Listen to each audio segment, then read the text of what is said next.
Hello everyone. आज हम लोग बात करेंगे स्प्लीनोमेगैली या स्प्लीन अफेक्शंस के बारे में। स्प्लीन अफेक्शंस में स्प्लीनोमेगैली, स्प्लीनाइटिस, स्प्लीन की एट्रोफी या स्प्लीन में कोई सिस्ट हो जाना, स्प्लीन अफेक्शंस के बारे में ब्रॉडर सेंस में, क्योंकि होम्योपैथी में ऑर्गन्स के अफेक्शंस पे जब रेमेडी का एक्शन होता है वो रेमेडी पूरा लगभग उस चीज़ को कवर करती है। तो आज हम लोग बात करेंगे स्प्लीन अफेक्शंस के बारे में और थेरेप्यूटिक्स फॉर स्प्लीन अफेक्शंस। तो हमारी लिस्ट में फर्स्ट रेमेडी जो होगी वो है सियोनैथस। सियोनैथस में क्या होगा? सियोनैथस अमेरिकानस में सबसे पहले अगर कोई पेशेंट है वो लंबे समय से उसको मलेरिया हुआ है और उसका मलेरिया ठीक नहीं हो रहा है, पहली चीज़। दूसरी चीज़ ये कि मलेरिया या तो ठीक नहीं हुआ है या सप्रेस हो गया है और never well since malaria, along with अगर कोई स्प्लीन अफेक्शन है पेशेंट को, स्प्लीन अफेक्शन अलॉन्ग विद है मलेरिया या never well since malaria, along with liver affection, liver में स्वेलिंग या हेपेटोमेगैली या हेपेटाइटिस। तो लीवर अफेक्शन, लीवर की प्रॉब्लम, स्प्लीन की प्रॉब्लम, पास हिस्ट्री में मलेरिया या रिकवरी मलेरिया से नहीं हुई पेशेंट को, या मलेरिया सप्रेस्ड हो गया या मलेरिया जा नहीं रहा, क्रोनिसिटी ऑफ मलेरिया हो गया। इसके साथ में अगर पेशेंट को एनीमिया है काफ़ी सीवियर लेवल पे, 6 पॉइंट हीमोग्लोबिन है, 5 है, 7 है, 5, 6, 7 के अराउंड हीमोग्लोबिन है और पेशेंट का प्लेटलेट काउंट बढ़ा हुआ है, क्लिनिकल रिपोर्ट में जब हम देख रहे हैं उसको सीबीसी, तो अलॉन्ग विथ डब्ल्यूबीसी उसका प्लेटलेट इनॉर्मसली बढ़ा हुआ है, काफ़ी ज़्यादा बढ़ा हुआ है और ब्लड प्रेशर एग्जामिनेशन पे बढ़ा हुआ है, हाइपरटेंशन है पेशेंट को। तो हाइपरटेंशन और साथ में प्लेटलेट काउंट का इंक्रीज होना प्लस लीवर अफेक्शंस या हेपेटोमेगैली या splenomegaly, liver affection with splenomegaly and suppressed malaria और क्रोनिसिटी ऑफ मलेरिया, ये और अलॉन्ग विद एनीमिया, ये इंडिकेशन है जो पूरा हमने बताया, classical indication of Ceanothus americanus. ठीक है। और यहाँ पे एक चीज़ और नोट करनी रहेगी कि यहाँ पे स्प्लीन का साइज लीवर के साइज से बड़ा होना चाहिए। यहाँ पे स्प्लीन का साइज लीवर के साइज से बड़ा होना चाहिए। अगर लीवर का साइज बड़ा होगा स्प्लीन के साइज से ज़्यादा तो रेमेडी दूसरी हो जाएगी, और वो कौन सी रेमेडी होगी वो हम आगे बताएंगे। और यहाँ पे ड्रॉप्सी मिलेगी, एसाइटिस मिलेगा, पेशेंट को जो है यूरिन करने में दिक्कत होगी, ये सारी चीज़ मिल सकती है। पेन इन लेफ्ट साइड होगा, spleen region aggravated on lying left side होगा। ठीक है, ये चीज़ मिलेगी। और पेशेंट को ये मिलेगा, अगर वो लेडी है ये भी चीज़ मिल सकती है स्प्लीन अफेक्शन के साथ, कि पेशेंट को एमिनोरिया होगा या मेंसेस सप्रेस्ड होंगे, स्पेशली आफ्टर मलेरिया। मतलब लेडी अगर पेशेंट है उसको स्प्लीन की प्रॉब्लम है, लीवर की प्रॉब्लम है और उसको साथ में एमिनोरिया है या सप्रेस्ड मेंसेस है, मेंसेस उसके नहीं आ रहा है और पास हिस्ट्री में ये मिल रहा कि उसको मलेरिया काफ़ी सीवियर फॉर्म में हुआ था, मलेरिया के बाद से उसके मेंसेस डिस्टर्ब हो गए, सप्रेस्ड हो गए, एमिनोरिया हो गया। तो ये पूरा इंडिकेशन है सियोनैथस अमेरिकानस का। सियोनैथस अमेरिकानस प्लेटलेट के काउंट को रिड्यूस करेगी, it acts directly on platelet reducing haemostatic quality of blood and reducing hypertension. तो ये सियोनैथस अमेरिकानस का पूरा क्लासिकल सिम्टम है और ये वो रेमडीज हैं जो जनरली फॉरगेटन हैं, कभी रिपट्री में नहीं आएंगी और इनको तभी हम लोग प्रेस्क्राइब करेंगे जब हमारी मटीरिया मेडिका काफ़ी स्ट्रांग होगी और हमारी जो फिजियोलॉजी है, पैथोलॉजी स्ट्रांग होगी। नेक्स्ट रेमेडी हमारी लिस्ट में है क्वेरिकस ई ग्लैंडिवस। क्वेरिकस ई ग्लैंडिवस का इंडिकेशन क्या है कि अगर कोई पेशेंट है वो लंबे समय से उसको डिप्सोमेनिया है, वो अल्कोहल ले रहा है, लंबे समय से अल्कोहल काफ़ी पी रहा है और इसके साथ में उसको लीवर अफेक्शन है और स्प्लीन अफेक्शन है, स्प्लीनोमेगैली है, स्प्लीन एनलार्ज्ड है, स्प्लीन में ड्रॉप्सी है। यहाँ पे स्प्लीन की इंड्यूरेशन से ज़्यादा मोर ऑफ ड्रॉप्सी होगी क्वेरिकस में। क्वेरिकस में मोर ऑफ ड्रॉप्सी है रेदर देन इंड्यूरेशन और मैसिवली एनलार्ज ऑफ स्प्लीन। तो यहाँ पे स्प्लीन में ड्रॉप्सी या वाटर रिटेंशन ज़्यादा मिलेगा, ये चीज़ होगी। तो क्वेरिकस का इंडिकेशन ये होगा कि अगर अल्कोहल पेशेंट ले रहा है, अल्कोहल का एडिक्ट है, साथ में लीवर की प्रॉब्लम है और स्प्लीन की प्रॉब्लम है, स्प्लीन में ड्रॉप्सी है और अल्कोहल ले रहा है, तो ये जो रेमेडी हो जाएगी क्वेरिकस ई ग्लैंडिवस। और क्वेरिकस ई ग्लैंडिवस की एक खास बात है कि it takes away the craving of alcohol. तो ये डिप्सोमेनिया के केस में भी दी जा सकती है, या अगर ऐसा कोई पेशेंट प्रेजेंट हो रहा है स्प्लीन वाला और वो अल्कोहल ले रहा तो हम इसको देंगे तो उसकी अल्कोहल की लेने की जो क्रेविंग है, इच्छा है, जो डिज़ायर है, वो कम हो जाएगी, ख़त्म हो जाएगी। और ये वो रेमडीज़ हैं जो जनरली मदर टिंचर या लो पोटेंसी लाइक 3CH 6CH इन पोटेंसीज में यूज़ होती हैं repeated 2 to 3 times for almost 2 months 3 months, तब जाके इनमें हमको बहुत अच्छे रिजल्ट्स मिलते हैं, क्योंकि इनका एक्शन डायरेक्ट एक्सक्लूसिव उस पर्टिकुलर ऑर्गन पे होता है जो प्रूविंग में आया था। नेक्स्ट रेमेडी हमारी लिस्ट में है सक्सिनम। सक्सिनम में क्या होगा कि यहां पे persistent diarrhoea, persistent vomiting along with spleen मैगेली या स्प्लीन अफेक्शंस या स्प्लीन का इंड्यूरेशन।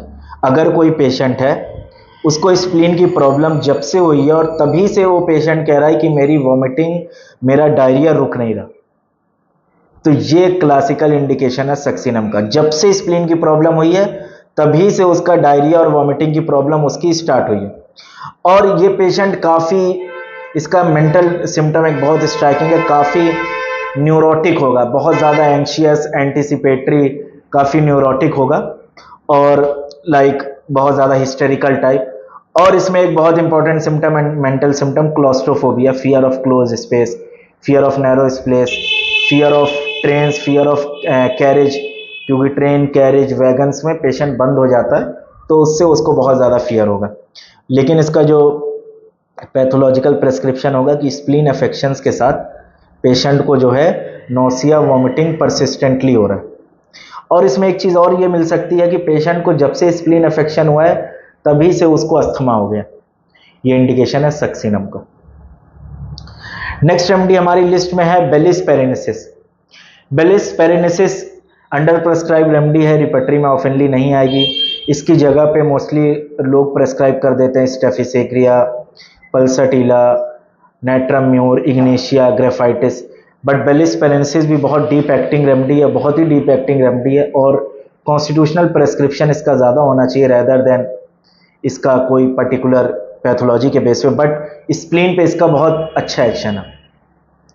बेलिस पेरेनिसिस में क्या होगा कि जब से पेशेंट को स्प्लीन का इन्फेक्शन हुआ है, जब से उसका स्प्लीन बढ़ा है, स्प्लीन का इंड्यूरेशन हुआ है, स्प्लीन का एनलार्जमेंट हुआ है, तब से पेशेंट को रात में येलो प्रोफ्यूज ऑफेंसिव डायरिया हो रहा है और रात में एग्रावेट हो रहा है। Only at night yellow profuse offensive diarrhoea या stool aggravated at night with spleen affection. ठीक है। और इसमें क्या होगा कि स्प्लीन का जो जिस रीजन में स्प्लीन है वो पार्ट जो है काफ़ी सोर होगा और pain as if like needle is piercing, stitching pain होगा। ठीक है।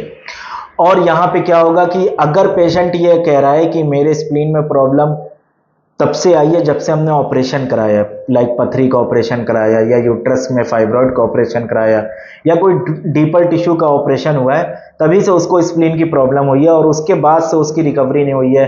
उसके यूट्रस रीजन में, पेरिनियम रीजन में या एब्डोमिनल मसल्स में सोरनेस रहती है, स्टिचिंग पेन रहता है, नीडल लाइक पेन रहता है, ऐसा लगता है कोई सुई चुभ हो रहा, with spleen affection and with yellow offensive profuse diarrhoea aggravated at night. ये हो जाएगा इंडिकेशन बेलिस पेरेनिसिस का। और इसका मेंटल है सिमिलर स्टेफिसेग्रिया का, माइल्ड ग्रीफ, अनडिमॉन्स्ट्रेटिव, अपना ग्रीफ किसी को नहीं बताएगा, अंदर बहुत दुखी रहेगा, ऊपर से एकदम हंसमुख रहेगा। ठीक है। काफ़ी नेव होगा पेशेंट और बहुत ज़्यादा ग्रीफ सप्रेस्ड किया होगा, बहुत ज़्यादा ग्रीफ सप्रेस किया होगा और बहुत ज़्यादा अपनी लाइफ में उसने तकलीफ़ और बहुत ज़्यादा गम, बहुत ज़्यादा दुख तकलीफ़ उसने झेला होगा। इस टाइप की पर्सनैलिटी होगी और कभी दूसरों को अपनी तरफ से तकलीफ नहीं देगा। बेलिस पेरेनिसिस इस टाइप का कॉन्स्टिट्यूशन होगा जैसा हम लोग ग्रेफाइटिस और स्टेफिसेग्रिया में देखते हैं। नेक्स्ट रेमेडी हमारी लिस्ट में है हेलियांथस। हेलियांथस में क्या होगा कि स्प्लीनोमेगैली, स्प्लीनाइटिस, स्प्लीन का इन्फ्लेमेशन विद, यहाँ पे हमको क्या मिलेगा, with emission of semen, with emission of semen and with soft black stool. मतलब पेशेंट ये कहेगा कि जब से उसको स्प्लीन की प्रॉब्लम हुई है, जब से उसका स्प्लीन एनलार्ज हुआ है, स्प्लीन की दिक्कत हुई है, तब से उसका स्टूल जो है वो सॉफ्ट हो रहा है और ब्लैक हो रहा है। और स्टूल सॉफ्ट हो रहा है, ब्लैक हो रहा है, उसके साथ में प्रोस्टेटोरिया या स्पर्मेटोरिया ये भी मिल जाए उसको, तो ये इंडिकेशन हो जाएगा किसका, हेलियांथस का। नेक्स्ट रेमेडी हमारी लिस्ट में है चियोनैंथस। चियोनैंथस, सियोनैंथस अलग है, चियोनैंथस अलग है। चियोनैंथस में और सियोनैंथस में हमने बताया था कि अगर स्प्लीन छोटा है, लीवर बड़ा है, तो सियोनैंथस इंडिकेट नहीं होगी, तब चियोनैंथस हो जाएगी। तो अगर स्प्लीन का साइज ज्यादा बड़ा है और लीवर का साइज कम बड़ा है तो मोर ऑफ सियोनैथस है। अगर स्प्लीन का साइज कम बड़ा है, लीवर का साइज ज्यादा बड़ा है, massively enlarge liver with spleen affection, और साथ में क्रोनिक जॉन्डिस। सियोनैथस में क्या था, क्रोनिक मलेरिया, चियोनैंथस में क्या होगा, क्रोनिक जॉन्डिस या नेवर वेल्सिंस जॉन्डिस या क्रोनिसिटी ऑफ जॉन्डिस, और पैरोक्सिस्म ऑफ जॉन्डिस या jaundice after jaundice in each summer, हर गर्मी के सीजन में उसको जॉन्डिस हो जाएगा और लिवर मैसिवली एनलार्ज होगा। ठीक है। और इसमें सियोनैथस में क्या था, दोनों में सिमिलरिटी बहुत है, नेम में भी और सिम्टम्स में भी। सियोनैथस में क्या था, एमिनोरिया विद मलेरिया या आफ्टर मलेरिया, यहाँ पे एमिनोरिया आफ्टर जॉन्डिस या विद जॉन्डिस। तो ये इंडिकेशन है किसका, चियोनैंथस का, इन स्प्लीन अफेक्शन, या अगर स्प्लीन अफेक्शन नहीं है, लिवर की कोई पैथोलॉजी लेकर आ रहा और उसको जो एमिनोरिया है, या मान के चलो कि क्रोनिक जॉन्डिस है which is aggravated in every summer, her summer में उसको जो है जॉन्डिस आ जा रहा है, पैरोक्सिस्म आ जा रहा है, तो ये इंडिकेशन हो जाएगा चियोनैथस वर्जिनिका का। नेक्स्ट रेमेडी हमारी लिस्ट में है, बहुत ही अंडर प्रेस्क्राइब, बहुत ही फॉरगटन रेमेडी, बहुत ही फॉरगटन ग्रुप है ये, और इसका नाम है फेरम आयोड। फेरम आयोड, फेरम आयोड कब इंडिकेट होगी, अगर स्प्लीन अफेक्शन है, स्प्लीनोमेगैली है, एनलार्ज लीवर है, और पेशेंट को फीवर है, और फीवर के साथ साथ पेशेंट को जो है थर्स्ट बिल्कुल भी नहीं है, थर्स्ट बिल्कुल भी नहीं है, तो ये इंडिकेशन हो जाएगा फेरम आयोड का। नहीं सॉरी यहां पे हम मिस्टेक कर रहे हैं, enlarge liver with fever, enlarge liver with spleen enlarge with no fever, thirst नहीं। अगर लीवर का साइज बड़ा हुआ है, स्प्लीन का साइज बड़ा हुआ है, बट फीवर नहीं है, बट फीवर नहीं है, और पेशेंट को फ्लैशेस ऑफ हीट आ रहे हैं, और पेशेंट को इमेसिएशन है, इमेसिएशन जब से उसको स्प्लीन का एनलार्जमेंट हुआ है, लीवर का एनलार्जमेंट हुआ है, पेशेंट का मसल्स लॉस हो रहा है, पेशेंट का वेट लॉस हो रहा है, पेशेंट दुबला पतला होते जा रहा है, ठीक है, लेकिन फीवर नहीं है, तो ये इंडिकेशन हो जाएगा फेरम आयोड का। और यहाँ पे आयोडम की वजह से पेशेंट जो है रेस्टलेस होगा, एग्रावेशन नाइट होगा, क्योंकि आयोडम सिफिलिटिक है, और पेशेंट जो होगा हॉट होगा। और इसमें एक और सिम्टम है कि स्प्लीन की प्रॉब्लम के साथ पेशेंट को ऐसा लगेगा कि उसके थ्रोट से खाना कोई ऊपर पुश कर रहा है, जैसे ही वो खाता है पेशेंट कहेगा कि थ्रोट में खाना जाता है और फिर लगता है कि ऊपर पुश हो रहा, ठीक है, तो ये हो जाएगा इंडिकेशन फेरम आयोड का। नेक्स्ट रेमेडी है फेरम आर्स।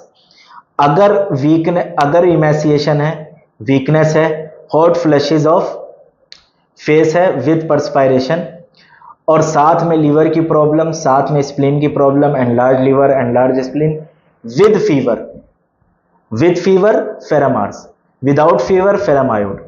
और यहां पे थर्स्ट एब्सेंट रहेगी, आयोड में थर्स्ट प्रेजेंट रहेगी, ये चीज हम भूल गए, आयोड में थर्स्ट प्रेजेंट रहेगी, यहां पे थर्स्ट एब्सेंट रहेगी। और यहां पे भी वही चीज हमको इमेसिएशन मिलेगा, और एक चीज यहां पे और मिलेगी, constipation and diarrhoea alternating in ferrum ars. Ferrum ars में क्या होगा, एक टाइम कॉन्स्टिपेशन होगा, एक टाइम डायरिया होगा, एक टाइम कॉन्स्टिपेशन होगा, एक टाइम डायरिया होगा, और यहां पे एल्ब्यूमिनूरिया मिलेगा, जो चीज फेरम आयोड में लैक करेगी। ये इंडिकेशन हो जाएगा किसका, फेरम आर्स का। एक बार हम फिर से बता दे रहे हैं, लीवर का साइज बड़ा है, स्प्लीन का साइज बड़ा है, फीवर है, थर्स्ट एब्सेंट है, फ्लशेस फेस पे होंगे, और इमेसिएशन होगा, बॉडी का वेट लॉस होगा, और पेशेंट को कॉन्स्टिपेशन डायरिया ऑल्टरनेट करेगा, एल्ब्यूमिनूरिया होगा, और वीकनेस, ये सारी चीज हमको मिलेगी, हीट इंटेंस विद इमेसिएशन। तो ये इंडिकेशन हो जाएगा फेरम आर्स का। अब ferrum ars, ferrum आयोड acute condition में भी आ सकती है, अगर किसी को सडन 1-2 महीने से स्प्लीन का इन्फेक्शन हुआ और साथ में उसके फीवर है या नहीं है, तो उसमें भी इंडिकेट हो सकती है, या अगर किसी को लंबे समय से 2-3 साल से फीवर नहीं छोड़ रहा है और स्प्लीन एनलार्ज है, तो उसमें भी इंडिकेट हो सकती। तो ये कुछ इंपॉर्टेंट रेमडीज़ थी जो, ये वो रेमडीज़ थी जो जनरली रिपेट्राइजेशन पे नहीं आती हैं और क्लिनिक में भी स्प्लीन के अफेक्शंस उतना प्रेजेंट नहीं होते हैं, लेकिन जब ये आएंगे तो इन अफेक्शंस को ट्रीट करना डिफ़िकल्ट होता है, क्योंकि स्प्लीन के अगर रूब्रिक्स देखें तो हमको रिपेट्री में उतना एज सच नहीं मिलता है। तो अभी के लिए इतना, रेस्ट आगे हम लोग कंटिन्यू करेंगे। Thank you.